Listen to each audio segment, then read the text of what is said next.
قل يا عبادي الذين أسرفوا على أنفسهم لا تقنطوا من رحمة الله. بسم الله الرحمن الرحيم. السلام عليكم ورحمة الله وبركاته.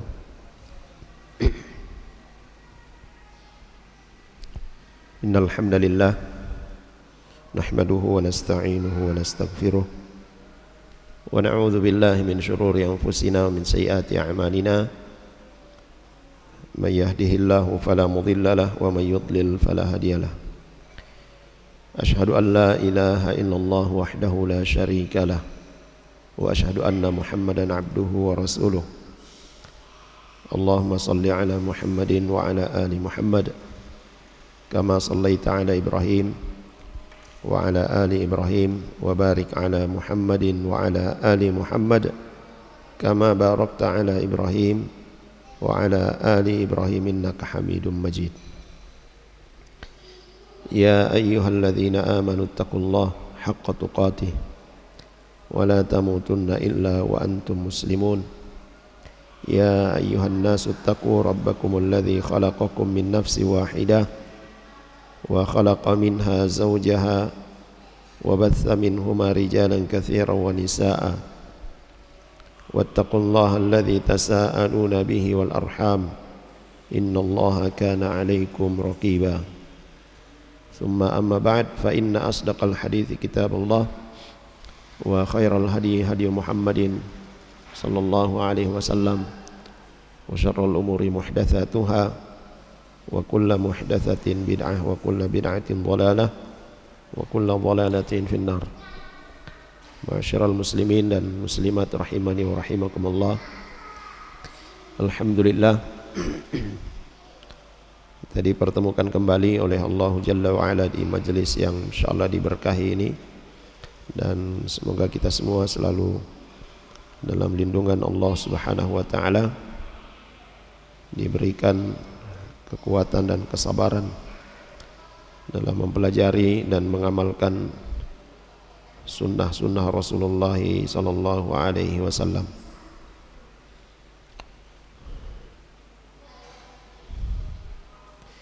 Kita masuk pada penjelasan hadis berikutnya. Itu hadis yang kelima dalam bab ini, bab al-mubadarah ila al-khairat, ya, bersegera untuk melakukan amalan-amalan kebaikan. Dan kita berada di hari-hari yang diagungkan oleh Allah Subhanahu wa taala. Tidak ada amalan yang paling agung yang dilakukan oleh seorang hamba, ya, kecuali amalan-amalan saleh yang dilakukan pada hari-hari yang mulia ini. Bahkan lebih agung daripada al-jihad fi sabilillah, ya, kecuali ya, orang yang dia berjihad dengan harta bendanya, ya, jiwa raganya dia pergi dan tidak kembali, ya, maka kita berusaha untuk memanfaatkan waktu-waktu yang mulia ini dengan amalan-amalan soleh, ya, yang mudah, yang mampu untuk kita jalankan. Nabi sallallahu alaihi wasallam telah menyebutkan di dalam hadisnya, ma amartukum bihi fa'tu minhu mastata'tum wa ma nahaitukum anhu fantahu. Apa yang aku perintahkan kepada kalian maka kerjakan semaksimal yang kalian bisa, semampu kalian, dan apa yang aku larang maka tinggalkan. Jemaah sekalian, amalan-amalan kebaikan di waktu-waktu yang mulia ini kita maksimalkan kemampuan kita, dan keburukan-keburukan, ya, perbuatan-perbuatan maksiat tinggalkan, dijauhi. Sebagaimana amalan-amalan soleh itu memiliki nilai pahala yang besar di sisi Allah Subhanahu wa taala di hari-hari yang mulia ini, maka demikian pula amalan-amalan keburukan, perbuatan-perbuatan dosa yang dikerjakan di hari-hari yang agung ini juga, ya, besar ya balasannya, iqabnya atau besar dosanya di sisi Allah Subhanahu wa taala. Jemaah sekalian yang dimuliakan oleh Allah Subhanahu wa taala, hadis yang kelima dalam bab ini hadis dari Anas radhiyallahu anhu bahwa Rasulullah sallallahu alaihi wasallam pernah mengambil sebuah pedang, dan ketika itu pada perang Uhud. Faqala, kemudian beliau berkata, man ya'khudhu minni hadha, siapa yang mau mengambil pedang ini dariku? Fabasatu aydiyahum kullu insanin minhum yaqul ana. Maka para sahabat yang melihat itu, mereka mengangkat tangan dan kemudian mengatakan, saya yang akan mengambil pedang itu darimu. Kemudian Nabi berkata, faman ya'khudhuhu bihaqqihi, siapa yang akan mengambil pedang ini kemudian menunaikan hak daripada pedang ini. Fa ahjamal qaumu, maka orang-orang yang tadi mengangkat tangan, yang bersedia untuk mengambil pedang dari Nabi SAW, mereka terdiam.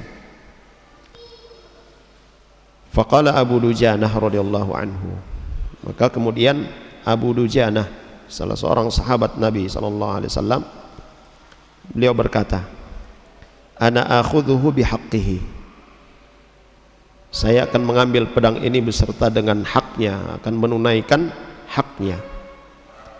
Fa akhadhahu fa falaqa bihi hamal musyrikin. Kemudian Abu Dujanah radhiyallahu anhu mengambil pedang itu dari Nabi SAW, dan beliau menunaikan hak dari pedang itu, yaitu menebas leher-leher dari orang-orang al-musyrikun. Hadis ini diriwayatkan oleh Imam Muslim. Jamaah sekalian yang dirahmati oleh Allah Subhanahu wa taala, Syekh Al-Utsaimin rahimahullah taala, beliau katakan bahwa di dalam hadis ini sahabat Nabi SAW Anas radhiyallahu anhu mengatakan bahwa peristiwa ini terjadi pada perang Uhud, ya, ketika perang Uhud, dan kita sudah sering mendengar apa yang terjadi pada perang Uhud. Perang Uhud merupakan salah satu perang terbesar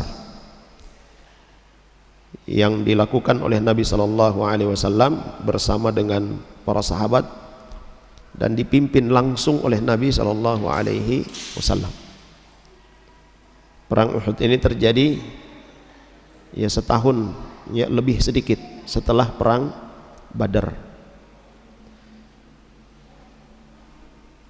Dinamakan perang Uhud karena peperangan ini terjadi di sekitaran gunung Uhud, dekat dari Madinah, dan disebutkan di dalam Tarikh Ibnu Hisham bahwa sebab terjadinya perang Uhud ini adalah orang-orang musyrikun yang mereka dikalahkan oleh Nabi SAW pada perang Badar. Mereka tidak puas, mereka ingin membalas kekalahan itu, karena banyak pembesar-pembesar Quraisy, kufar Quraisy yang mati di perang Badar. Kita tahu bahwa perang Badar itu adalah perang yang termasuk perang yang terbesar yang terjadi di bulan Ramadan. Jumlah kaum muslimin yang sedikit menghadapi pasukan kufar Quraisy yang perbandingannya 1 berbanding 20, tetapi kaum muslimin dimenangkan oleh Allah Subhanahu wa taala. Nah, orang-orang kufar Quraisy mereka ingin membalas dendam, sehingga mereka mengatur rencana untuk menyerang Nabi SAW di kota Madinah.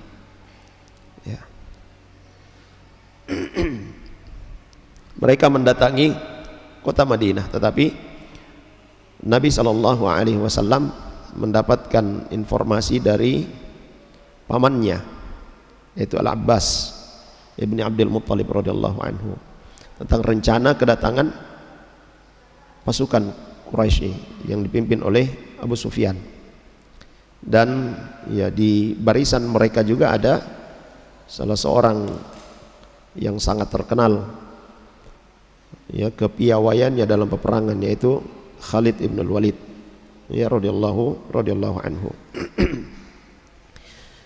Ketika Nabi telah mengetahui, mendapatkan informasi dari pamannya tentang rencana orang-orang kufar dan kedatangan mereka ke Madinah, Nabi SAW bermusyawarah dengan para sahabatnya di Madinah. Apa yang harus kita lakukan? Apakah kita diam ya, bertahan di Madinah, atau kita hadang mereka? Nah, di antara para sahabat radhiyallahu anhum ada yang mengatakan kita tunggu saja mereka masuk ke kota Madinah, sehingga kita bisa menghujani mereka dengan panah-panah kita dari atap-atap rumah kita ya. Kemudian sebahagian dari mereka, khususnya ya, yang masih muda, sahabat-sahabat Nabi yang berjiwa muda, yang mereka mayoritas tidak terlibat dalam perang Badar, mereka memberi usulan kepada Nabi SAW dan disebutkan yulihun ya, mereka meminta dengan sangat kepada Nabi SAW supaya keluar dari Madinah, kita pergi hadang mereka, jangan menunggu di dalam kota Madinah, tapi kita pergi keluar menghadang mereka. Nah, dikatakan bahwa karena Nabi SAW didesak oleh sahabat-sahabat ini supaya keluar, lalu kemudian ada di antara sahabat yang lain menasihati para pemuda ini, kalian telah memberatkan Nabi SAW ya, sehingga kemudian Nabi SAW masuk ke dalam rumahnya. Ternyata beliau masuk untuk persiapan memakai baju perang, dan beliau di perang Uhud ini menggunakan 2 lapis baju perang. Beliau keluar dari rumahnya, lalu kemudian para sahabat yang tadi mendesak Nabi supaya keluar ya, menghadang orang-orang ya kufar Quraisy, mereka katakan kepada Nabi SAW, ya Rasulullah, kami ikut denganmu, apa yang telah ya yang engkau putuskan maka kami akan ikut. Artinya mereka tidak lagi mendesak Nabi SAW ya, ikuti saja apa yang diusulkan oleh sahabat-sahabat yang senior. Tapi kemudian apa kata Nabi SAW? Tidak pantas bagi seorang nabi yang telah menggunakan baju perangnya lalu kemudian mundur atau tidak pergi berperang.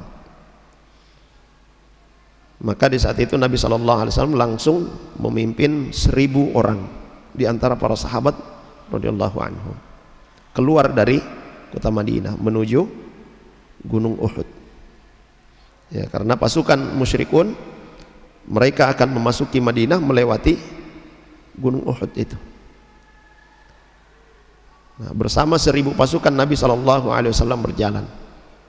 Tetapi di tengah perjalanan ada sekitar 300-an orang yang mundur tanpa sepengetahuan Nabi SAW, dan mereka itu adalah orang-orang munafikun ya, yang dipimpin oleh Abdullah bin Ubay bin Salul ya.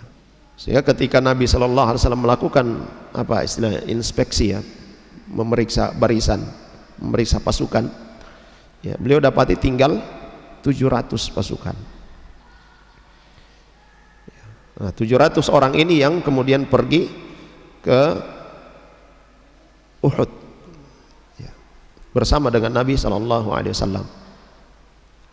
Yang 700 orang ini akan melawan pasukan kaum musyrikin sebanyak 3.000. Ini kekuatan kaum musyrikin sangat besar. 3.000 orang. Ya. Dengan pasukan berkuda mereka dan unta-unta mereka yang mereka bawa dari Makkah. Nah, Abdullah bin Ubay bin Salul, tokoh orang munafik ini mempengaruhi sebahagian dari para sahabat Nabi SAW, sehingga kembali bersamanya 300 orang. Nabi SAW terus dengan 700 orang lainnya, 700 sahabat yang lainnya ke Gunung Uhud. Kemudian Nabi SAW membagi pasukannya, ya, membariskan pasukannya dengan rapi, lalu kemudian membagi pasukannya. Ada yang di depan, ya, sayap kiri dan kanan, kemudian ada satu pasukan di atas bukit. Ada 50 orang pasukan yang ditempatkan oleh Nabi SAW di atas bukit. Mereka adalah pasukan pemanah, ya, para pemanah handal, ya, dari kalangan para sahabat Nabi SAW. Di antaranya adalah Abdullah ibnu Al-Jubair, Abdullah ibnu Jubair, ya, bukan Abdullah ibnu Zubair, Jubair, ya, bin Nu'man, ya, Al-Ansari. Beliau ditunjuk oleh Nabi SAW sebagai pimpinan regu yang menempati puncak bukit Uhud. Nabi SAW berpesan kepada mereka, ibqau fi makanikum, tetaplah di tempat kalian, jangan meninggalkan tempat kalian. Kita menang ataupun kalah, jangan tinggalkan tempat ini sampai ada utusan yang menyampaikan kepada kalian turun dari bukit tersebut. Dalam riwayat lain disebutkan, ya, sekalipun kalian melihat, ya, burung-burung, ya, memangsa kami, jangan turun. Ya, dan itu ditakkid oleh Nabi SAW, diulang oleh Nabi SAW pesan tersebut. Jangan kalian tinggalkan tempat, ya, dalam kondisi apapun, kemenangan di pihak kita atau kita kalah, ya, tetap di tempat kalian. Tujuannya apa? Ya, ketika pasukan kaum musyrikin akan menyerang Nabi SAW dari arah belakang, maka pasukan ini akan menghujani mereka dengan anak-anak panah mereka. Ya. Dan awalnya itu berhasil. Ya, ketika pasukannya Khalid bin Walid ya, yang ya pimpin regu berkuda, ingin menghantam Nabi SAW, maka dihujani, ya, dengan anak-anak panah. Ya, mereka mundur. Ya.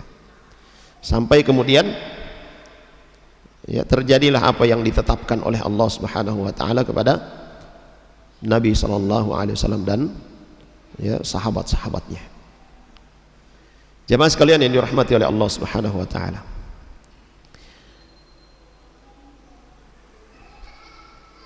nah, ketika Nabi SAW telah membariskan, ya, pasukannya, kemudian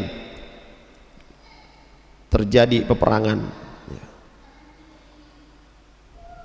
Pasukan kaum musyrikin dipukul mundur oleh Nabi SAW dan sahabatnya.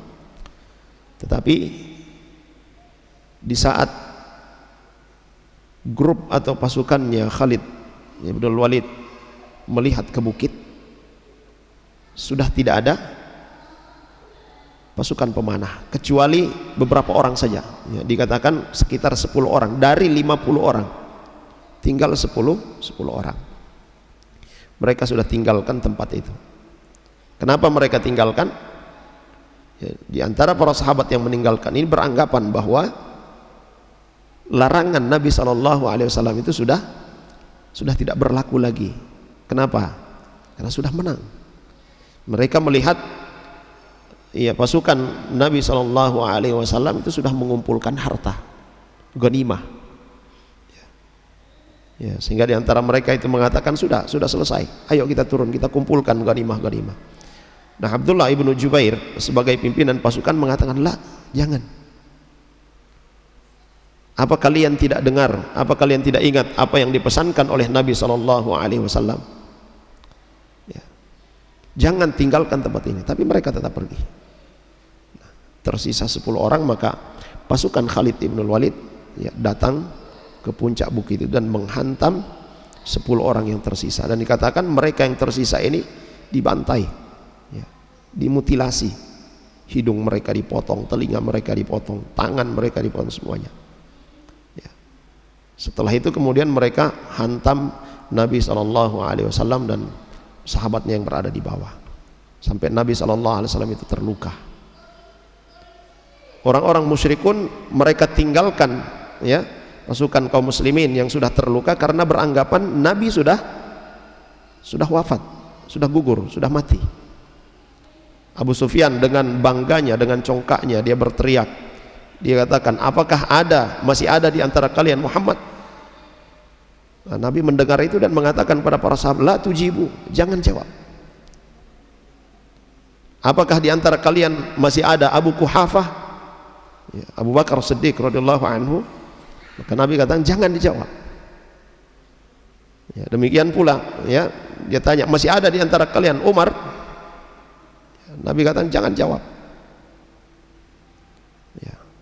Tapi kemudian ya Umar bin Khattab radhiyallahu anhu ya saking tidak tahannya karena siapa ya, Abu Sufyan ya pimpinan kaum musyrikin pada saat itu, dia katakan ya Uzza ya, kita sudah menang dengan sembahan-sembahan kita, kalian kalah. Maka Umar bin Khattab radhiyallahu anhu bangkit ya ghirahnya ya. Dia katakan bahwa ya Allah Subhanahu wa taala akan menolong kita, tetapi tidak diketahui kalau itu adalah Umar bin Khattab radhiyallahu anhu ya. Dan dia terus meneriakkan ya keagungan Uzza ya sebagai sembahannya. Siapa? Abu Sufyan ketika itu. Nabi SAW hanya menyuruh kepada para sahabat ya, jawab dia dengan Allah yang akan menolong kita, Allah yang akan menolong kita ya. Jangan memberitahukan kalau Muhammad ada ya, atau sahabat-sahabat yang dia sebutkan itu ada, tapi jawab saja dengan Allah akan menolong kita ya. Ya, karena mereka ya pasukan musyrikun menganggap ya tokoh-tokoh dari kaum muslimin sudah tidak ada, sudah tinggalkan, ini tidak ada artinya mereka ini ya, peperangan sudah kita menangkan, kata dia.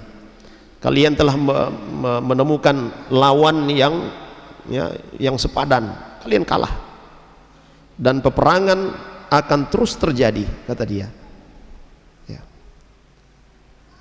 Nah, tersebar informasi bahwa Nabi SAW sudah gugur ya, sehingga di kalangan para sahabat radhiyallahu anhum ada di antara mereka yang sudah ya mundur kembali ke Madinah, ada di antara mereka yang sudah naik ke bukit lalu kemudian meletakkan senjata mereka, sudah tidak lagi mau berperang. Ada di antara mereka yang sudah duduk termenung, ya mau apa lagi, Muhammad sudah meninggal. Maka berdiri salah seorang sahabat ya, dia katakan ya, kalau Muhammad sudah meninggal, sudah gugur, maka Tuhannya Muhammad itu masih tetap ada. Tuhan Muhammad itu tetap ada. Untuk apa kita hidup kalau Muhammad sudah tidak ada? Kalau begitu kita habiskan ya, kita terus berperang sampai mati ya.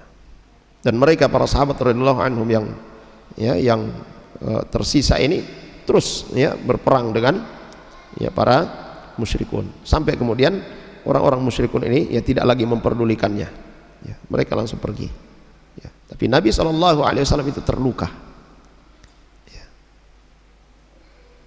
Disebutkan ada sekitar 70 dari para penghafal Al-Quran, sahabat-sahabat Nabi SAW yang gugur di perang Uhud itu.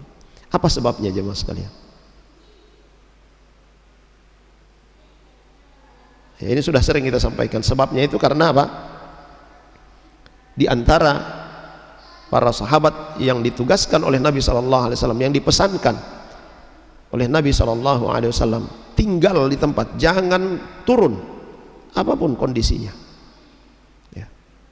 Itu mereka meninggalkan tempat itu. Mereka tidak mematuhi Nabi SAW. Mereka tidak mengikuti pemimpin yang Nabi SAW tunjuk untuk mereka. Ya. Nah, para sahabat pada saat itu mereka mengatakan, ya, kaifa nuhzam wa ma'ana Rasulullah SAW. Bagaimana bisa kita kalah? Ya, bagaimana bisa kita ditumbangkan oleh orang-orang musyrikun, padahal bersama kita Nabi SAW. Ini dalam logika ini mustahil. Kita ada di barisannya Allah Subhanahu wa taala dengan Nabi SAW, sedangkan mereka berada di barisannya syaitan, orang-orang kufar. Tapi kenapa kita kalah? Maka kemudian Allah Subhanahu wa taala menurunkan firman-Nya dalam surah Ali Imran, ayat ke-165. Awalamma asabatkum musibah qad asabtum mithlaiha qultum anna hadza qul huwa min indi anfusikum. Ya. Ketika kalian tertimpa musibah, lalu kemudian kalian berkata, kenapa ini bisa terjadi? Kenapa bisa terjadi pada kita? Maka Allah Subhanahu wa taala kata, qul huwa min indi anfusikum. Kenapa musibah itu terjadi? Itu karena dari diri kalian. Akibat dari perbuatan kalian sehingga terjadi musibah itu. Terjadi kekalahan itu, sekalipun di tengah-tengah kalian ada Nabi Muhammad SAW, tapi karena menyelisihi apa yang diperintahkan oleh Nabi SAW, maka Allah timpakan musibah itu. Dan jamaah sekalian yang dirahmati oleh Allah Subhanahu wa taala, kita perhatikan kondisi kita saat ini. Kita mau mengharapkan kemenangan sementara dari kaum muslimin, bahkan kita sendiri banyak menyelisihi perintah Nabi sallallahu alaihi wasallam. Perbuatan maksiat, jemaah sekalian, perbuatan maksiat yang dilakukan oleh manusia, yang kita lakukan, ini yang menyebabkan Allah Subhanahu wa taala menimpakan musibah kepada kita. Musibah apapun itu. Ya. Sehingga itu kita dapati di kalangan para salafus saleh, ketika mereka mengalami kesulitan, mereka tertimpa satu musibah, yang mereka lakukan adalah introspeksi, muhasabah. Langsung melihat apa yang mereka telah lakukan, perbuatan dosa yang telah mereka lakukan, sehingga mereka kemudian langsung bertaubat kepada Allah Subhanahu wa taala. Ini yang dilakukan oleh para salafus saleh dahulu. Dan sangat disayangkan kalau kita saat ini ketika bertubi-tubi tertimpa musibah, tapi justru yang kita salahkan orang lain. Banyaknya terjadi musibah di negeri kita, di negeri kaum muslimin, termasuk yang kita saksikan hari ini, saudara-saudara kita di Palestina. Mereka orang-orang mukmin, orang-orang Islam, tapi sudah berapa puluh tahun ini tidak pernah diberikan kemenangan oleh Allah Subhanahu wa taala secara nyata. Tapi yang menjadi korban justru al-abriya, orang-orang lemah, dari anak-anak, dari wanita, orang-orang tua. Apakah mereka bukan orang yang beriman sehingga Allah Subhanahu wa taala menimpakan kekalahan, musibah yang begitu bertubi-tubi? Mereka beriman, tetapi mereka, jamaah sekalian, saudara-saudara kita di Palestina, ini menjadi ujian bagi kita yang di luar Palestina. Apa yang kita lakukan? Dan ini menjadi introspeksi bagi kita, seluruh kaum muslimin di dunia. Perhatian kita kepada saudara-saudara kita yang ada di Palestina. Apa yang bisa kita lakukan untuk mereka? Kita bisa memberikan dana, berikan.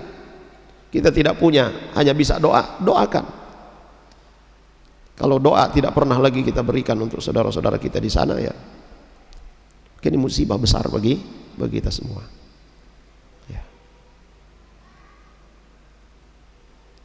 Dan apa yang kita saksikan saat ini jemaah sekalian, ya, menunjukkan kebenaran apa yang dikatakan oleh Nabi sallallahu alaihi wasallam.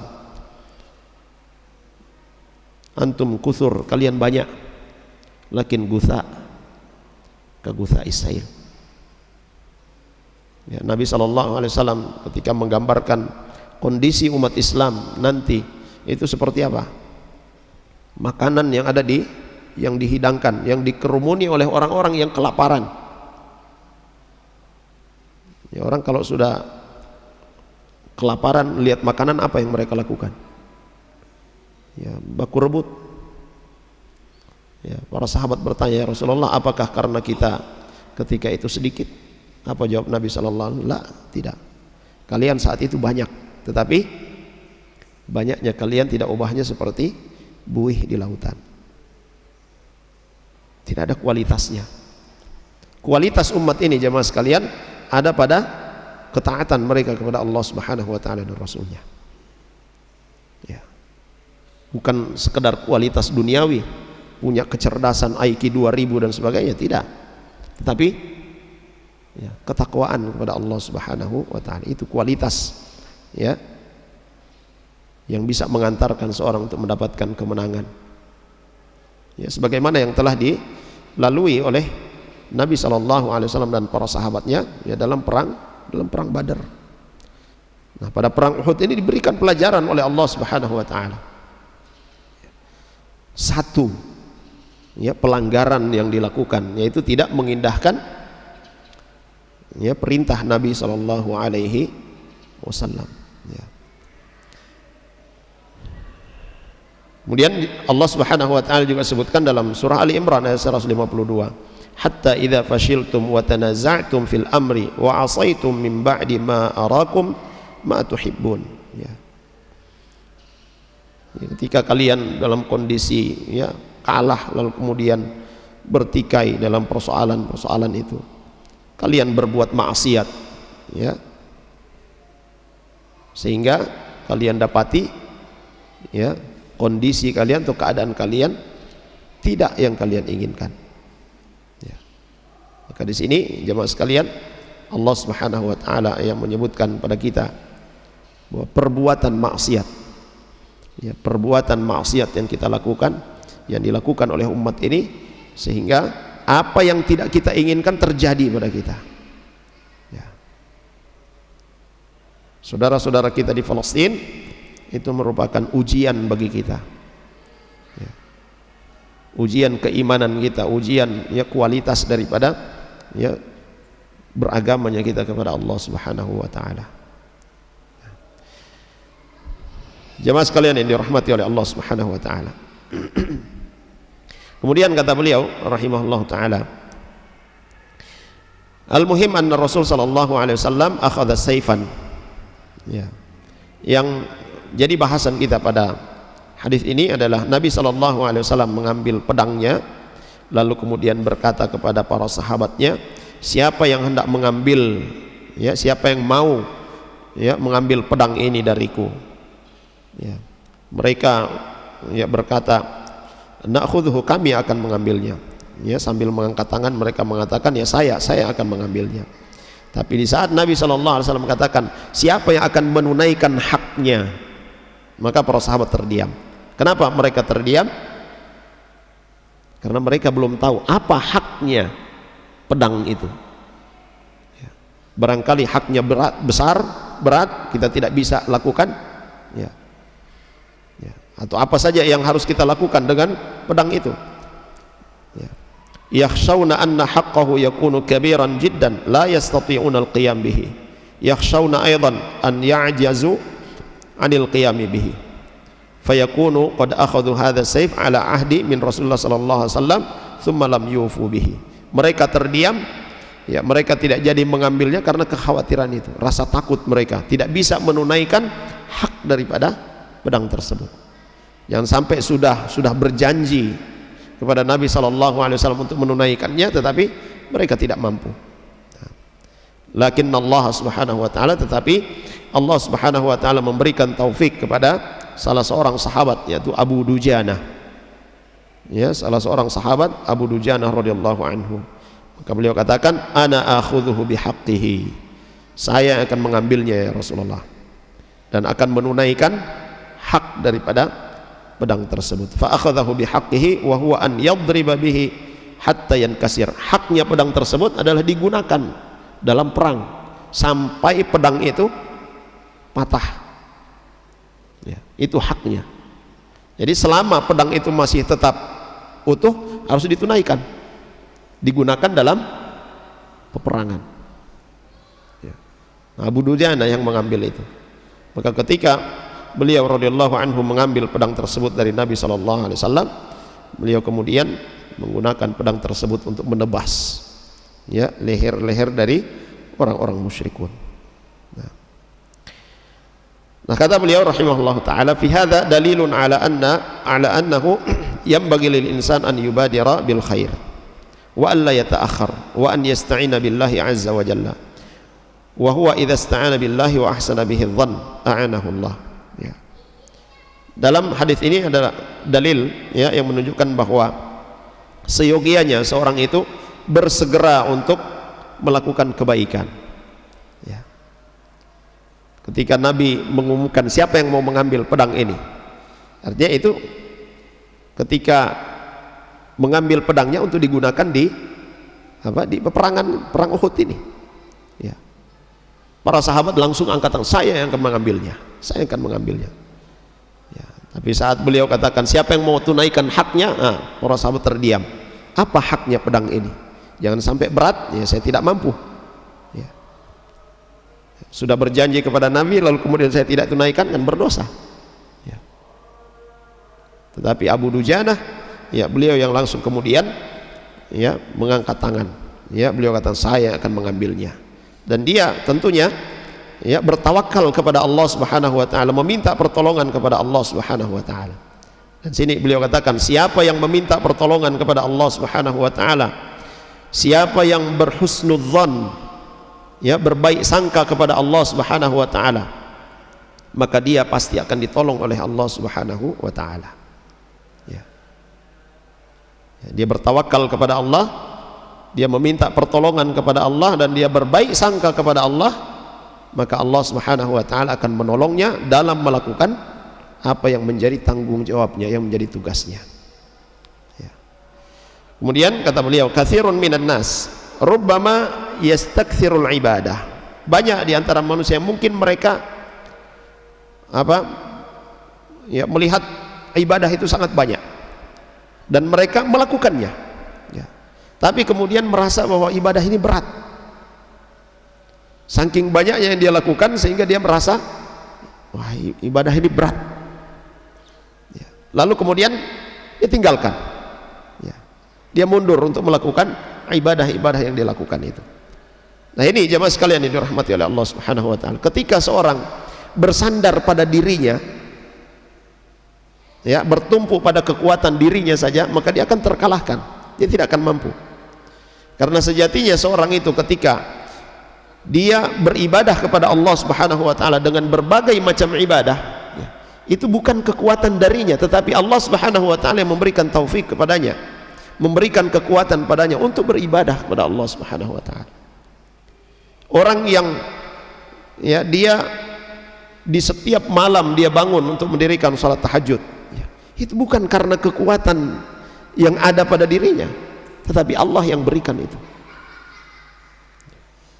Ada yang kita lihat orang-orang yang fisiknya ya Masya Allah atletis, ya, six pack dan sebagainya, tapi dia tidak mampu bangun, ya, tidak mampu dia bangun malam. Ya. Ada orang yang kita lihat ini ceking, ya, saya lihat kurus, krempeng, loyo, ya, tapi setiap malam dia mampu. Demikian juga dalam ibadah puasa, ya. Orang yang besar badannya, ya, kekar, dia tidak mampu. Ya. Ada orang yang kita lihat ini loyo, tapi dia mampu. Siapa yang memberikan kemampuan itu? Allah Subhanahu wa taala. Ya. Sebagaimana yang sering kita saksikan, yang kita lihat ya di masjid-masjid ketika dikumandangkan azan, berapa banyak yang menyambut azan itu, yang datang ke masjid untuk menunaikan salat 5 waktu? Sedikit. Kalau kita lihat postur tubuhnya, masih banyak yang lebih atletis, yang lebih kekar ya tubuh mereka, tetapi tidak ada di masjid ya. Maka yang memberikan kekuatan itu adalah Allah Subhanahu wa taala. Allah memberikan taufik kepada hamba yang Dia kehendaki, berikan kemudahan untuk menunaikan ibadah ya kepada Allah Subhanahu wa taala. Jemaah sekalian yang dirahmati oleh Allah Subhanahu wa taala ya. Ketika ada amalan-amalan soleh ya, ketika ada amalan-amalan soleh yang kita kemudian luput darinya ya, kita mengabaikannya, jangan sampai itu jemaah sekalian Allah Subhanahu wa taala tidak menghendaki kita berada di kebaikan itu ya. Jemaah sekalian yang dimuliakan oleh Allah Subhanahu wa taala, dan ya sekali lagi bahwa siapa yang meminta pertolongan kepada Allah Subhanahu wa taala, siapa yang berhusnudzon, berbaik sangka kepada Allah Subhanahu wa taala, dia bertawakal kepada Allah Subhanahu wa taala, maka dia pasti akan ditolong oleh Allah Subhanahu wa taala. Wa may yatawakkal 'ala Allah fa huwa hasbuh. Ya, siapa yang bertawakal kepada Allah, yang berserah diri kepada Allah Subhanahu wa taala, maka Allah Subhanahu wa taala sudah cukup baginya. Allah Subhanahu wa taala pun akan mencukupkannya. Jemaah sekalian yang dimuliakan oleh Allah Subhanahu wa taala, sudah isya diadzan dulu. Kemudian kata beliau rahimahullah taala bahwa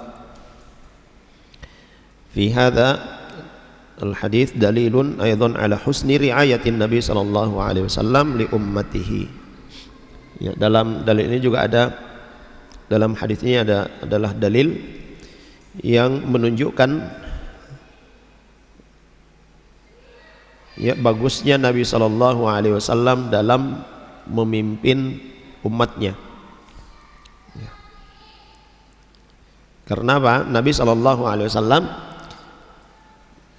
tidak mengkhususkan memberikan pedangnya itu kepada salah seorang saja, tetapi beliau menawarkan ya. Karena kalau beliau langsung menunjuk ini ya, itu bisa menumbuhkan apa? Iri ya.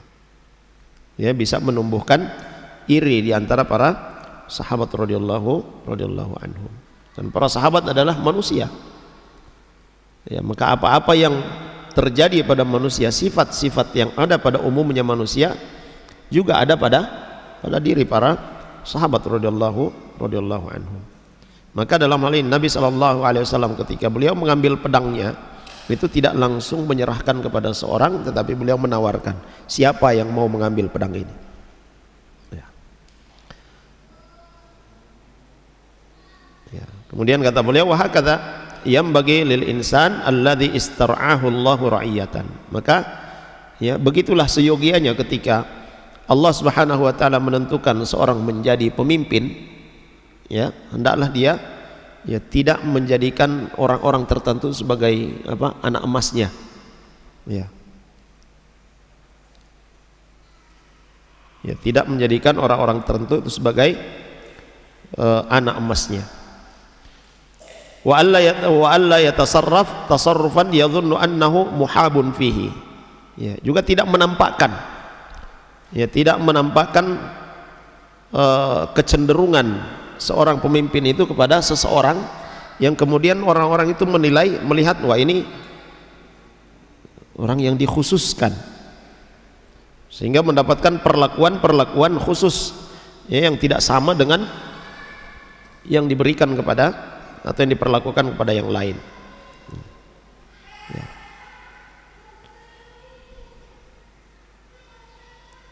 Ini tentu akan menyebabkan apa? Akan menyebabkan ya perpecahan, juga akan berpengaruh dalam kehidupan berjamaah ya, ini manusia ya. Ketika pemimpin kita mengkhususkan ya, satu kelompok saja ya, atau satu daerah saja misalnya ya, itu akan mengundang kecemburuan dari daerah-daerah yang lain ya. Karena di sini dituntut ya kebijaksanaan seorang pemimpin untuk berlaku adil ya. Kemudian amma adapun law imtaza ahadun minan nas bimizatin la tujadu fi ghairihi thumma khassahu al insan bi syai'in, ya, walakinnahu yubayyin lil jamaah annahu khassahu li hadhihi al mizah allati la tujadu fihim fa hadza la ba'sa bihi. Tetapi kata beliau rahimahullah taala, ketika ada seseorang yang memiliki kelebihan, yang memiliki keunggulan yang tidak dimiliki oleh orang lain, maka boleh dia dikhususkan, ya, boleh dia dikhususkan sesuai dengan kelebihannya itu, sesuai dengan keunggulannya itu, dan harus dijelaskan, harus disebutkan kenapa saya mengkhususkan dia, ya, saya mengkhususkan dia dalam hal ini, dia punya kelebihan yang tidak dimiliki oleh yang lainnya, ya.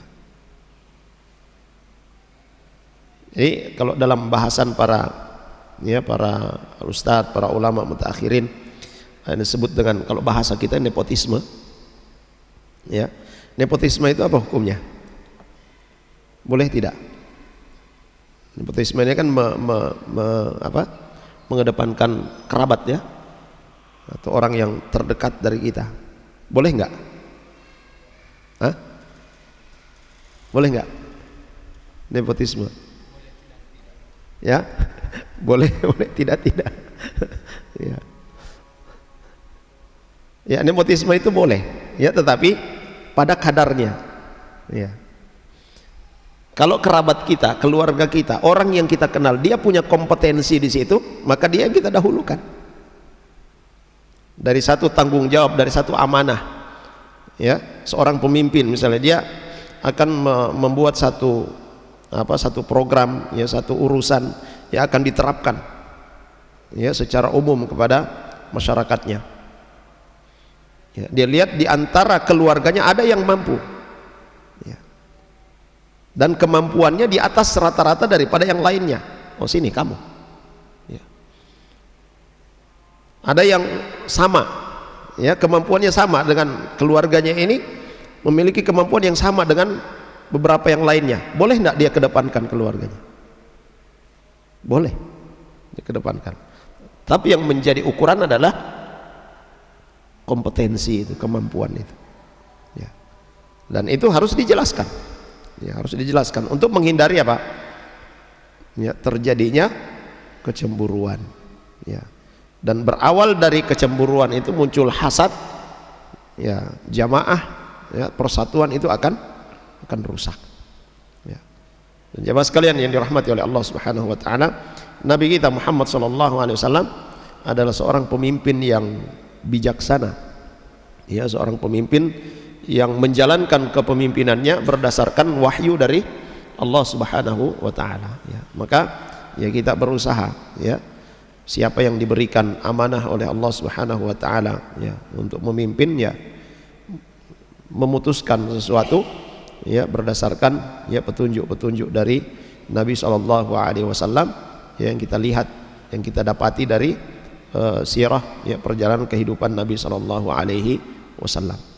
Jemaah sekalian yang dimuliakan oleh Allah Subhanahu wa taala, terakhir saya ingin menyebutkan beberapa pelajaran yang bisa kita ambil dari kejadian, ya, perang Uhud ini, ya. Ada beberapa hikmah atau pelajaran yang telah dirangkum oleh Rumaisa di rumaisa.com. Nah, ini bagus sekali kita lihat, kita pelajari. Ada banyak yang beliau sebutkan sini, cuma beberapa saja yang saya akan sebutkan, selainnya bisa antum lihat sendiri. Ya, pertama, ketika Nabi SAW mendapatkan khabar, dapat surat dari Al-Abbas radhiyallahu anhu tentang penyerangan orang-orang, ya, rencana penyerangan kufar Quraisy, Nabi SAW tidak mengumumkan bahwa akan ada penyerangan dari orang-orang Quraisy, tapi itu dirahasiakan oleh beliau sallallahu alaihi wasallam, ya. Yang mengetahui ini hanya seorang sahabat Nabi sallallahu alaihi wasallam, yaitu Ubay bin Ka'ab radhiyallahu anhu. Itu dirahasiakan, Kenapa?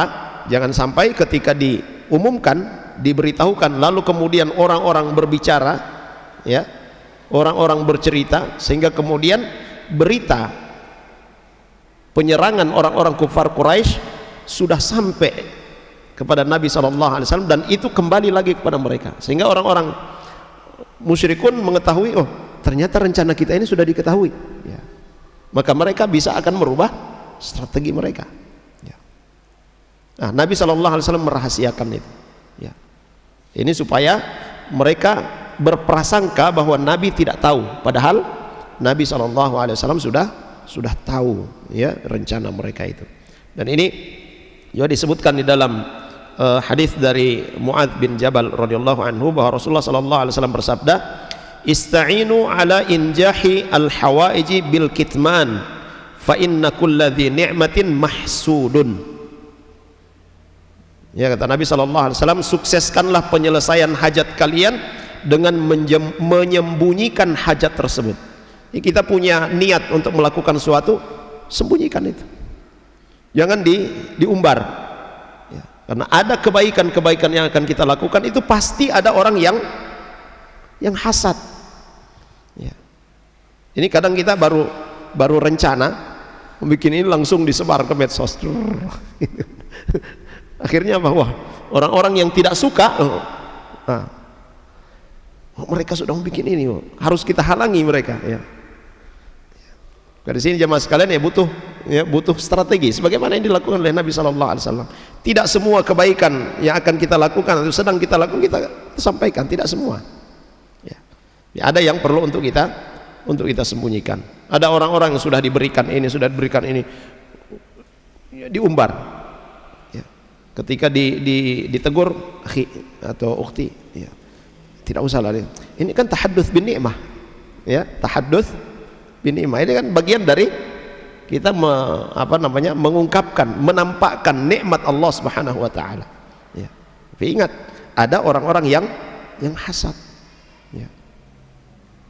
Ya, termasuk yang kita dapati banyak di media sosial, ya. Suami istri yang alhamdulillah diberikan, ya, kebaikan, diberikan kerukunan, suaminya mungkin romantis dan sebagainya, ya, main jepret-jepret aja, ya. Akhirnya ketika ada akhwat yang menggoda suaminya, dia marah. Kenapa dia? Siapa suruh kamu mengumbar itu? Kan ada yang begitu, ya. Jadi kebaikan-kebaikan yang Allah berikan kepada kita tidak semua harus kita umbar, ya. Tapi ada yang harus kita sembunyikan, kita rahasiakan, ya.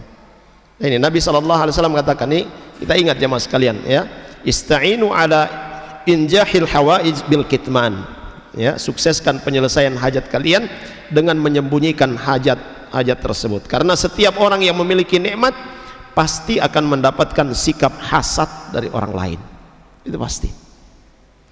Ada orang-orang yang tidak suka, ya, sehingga itu ada istilah ridhon nas ghayatun la tudrak, ya, ridhon nas ghayatun la tudrak. Kita mau mengharapkan keridhaan seluruh manusia dengan apa yang kita miliki atau kondisi kita harapkan semua orang itu mau, ya, suka, itu tidak akan kita dapatkan, ya. Ada kisah yang sudah pernah dengar, ya, kisah ayah dan anak yang naik keledai, ya.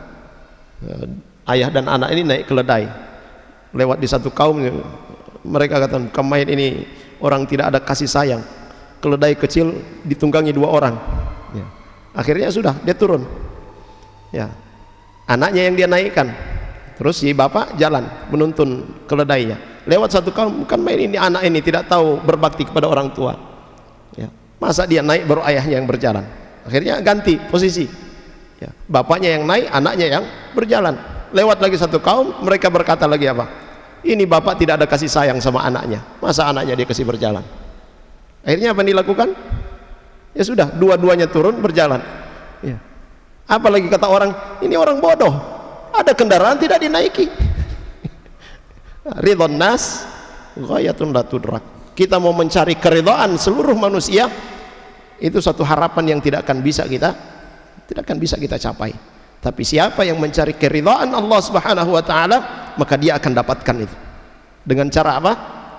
Bertakwa kepada Allah Subhanahu wa taala. Nah, jemaah sekalian yang dirahmati oleh Allah Subhanahu wa taala. Kemudian yang kedua, ya, kita cukupkan dua ini, selebihnya nanti antum cari ya di rumaysa.com.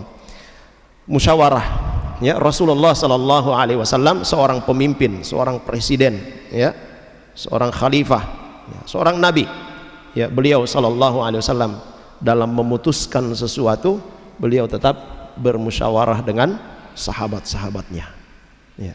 Dan di dalam agama kita, ya, itu mengajarkan ini, ya. Memutuskan sesuatu yang berkaitan dengan orang banyak, maka itu dimusyawarahkan, ya. Bahkan di dalam rumah tangga pun, ya, itu dianjurkan untuk dimusyawarahkan antara pasangan suami istri, walaupun, ya, ujung keputusan itu berada di suami, ya. Tapi penting untuk dibicarakan, penting untuk dimusyawarahkan. Dan ini kita jalankan dalam setiap aktivitas kita, ya, baik itu dalam kehidupan berumah tangga, ya, kehidupan berorganisasi, bermasyarakat, ini musyawarah, ya. Kecuali kalau itu dalam urusan keputusan pribadi berkaitan dengan pribadi kita, kita boleh memutuskan sendiri, ya. Ya. Dan kalau kita dalam kebingungan, apa yang disyariatkan, ya, disebutkan dalam satu kaidah, ya, tidak akan menyesal orang yang bermusyawarah dan tidak akan merugi orang yang istikharah, ya. Tidak akan menyesal orang yang bermusyawarah, tidak akan merugi orang yang beristikharah, ya. Ini dalam urusan pribadi kita, bingung mau memutuskan yang mana yang saya mau lakukan, yang mana yang saya mau pilih, boleh baginya untuk bermusyawarah, dia istikharah, dia tidak akan menyesal dengan itu, ya. Jemaah sekalian yang dirahmati oleh Allah Subhanahu wa taala, mudah-mudahan ini bermanfaat bagi kita semua, dan semoga Allah Subhanahu wa taala menjadikan kita orang-orang yang senantiasa memperhatikan sunnah-sunnah Nabi sallallahu alaihi wasallam, ajaran Nabi sallallahu alaihi wasallam, dan kita berusaha, ya, semaksimal kemampuan kita untuk melakukan apa-apa yang disunnahkan oleh beliau sallallahu alaihi wasallam. Demikian kita akhiri dengan doa kafaratul majlis. Subhanakallahumma bihamdika asyhadu an la ilaha illa anta astaghfiruka wa atubu ilaik. Sallallahu ala nabiyyina Muhammad wa ala alihi washabbihi wasallam. Alhamdulillahirabbil alamin. Assalamualaikum warahmatullahi wabarakatuh. قل يا عبادي الذين أسرفوا على أنفسهم لا تقنطوا من رحمة الله